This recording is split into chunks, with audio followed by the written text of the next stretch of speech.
Celui-ci, mon fils bien-aimé, en qui j'ai mis toute mon affliction, écoutez-le. Matthieu 17, 1 à 7.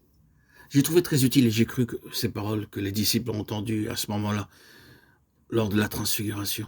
J'ai d'abord pensé qu'en ayant des connaissances bibliques, je deviendrais plus juste. Mais j'ai découvert par la suite que ce n'est pas la connaissance, ni les signes, ni les miracles qui peuvent me rendre juste. La justice ne vient qu'en écoutant la voix de Dieu. Avant d'aller me coucher, j'ai pris l'habitude de prier. Seigneur, dis-moi s'il te plaît si ma vie a été aujourd'hui selon ton plaisir. Montre-moi si j'ai commis quelque faute ou si je t'ai fait de la peine en pensée, en parole ou en acte. Déclare-moi, Seigneur, qui je suis, si j'ai fait quelque chose de mal. Il me révèle, je le confesse, et il me pardonne et me dit, j'ai tout mon plaisir en toi. Ainsi, je peux aller me coucher et jouir d'un excellent sommeil.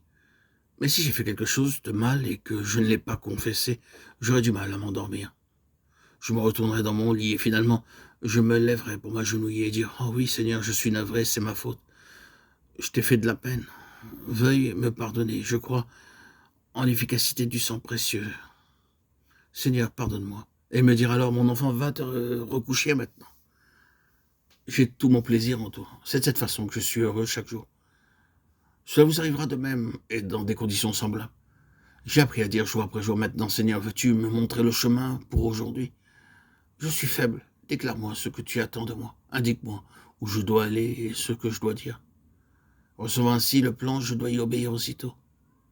Et lorsque le soir vient, je dois à genoux poser la question suivante. Seigneur, est-ce que mon amour t'a pleinement réjoui? Dis-moi, es-tu entièrement satisfait? Du temps où j'allais en classe, lorsque j'avais de bonnes notes, disons 12 sur 20, je disais à tous mes amis, j'ai réussi. Et je montrais mon bulletin à mon père. Et il me répondait, comment? Seulement 12 sur 20, qu'as-tu fait? Tu as gaspillé le temps? J'étais satisfait d'avoir réussi, mais mon père n'était pas content et me disait, tu aurais dû avoir 19 sur 20. Dieu est-il satisfait de vous? Lorsqu'il l'est, vous entendez sa voix vous dire, mon fils, ma fille, j'ai tout mon plaisir en toi. Va maintenant te coucher, j'ai trouvé tellement précieux de faire cette expérience. Jour après jour, dans toutes mes voies, je ne désire pas la satisfaction des amis ou des voisins. Je crois que mon Sauveur, plein d'amour, est venu à mon secours et qu'il est mon garant. Il est prêt à me pardonner et à me restaurer. Il vient tout d'abord en nous, comme l'étoile du matin de Pierre 1, 19. L'étoile brillante du matin, Apocalypse 22, 16, Nombre 24, 17. Lisez également Ésaïe 63, Christ est l'étoile brillante du matin. Avez-vous jamais vécu dans des villages?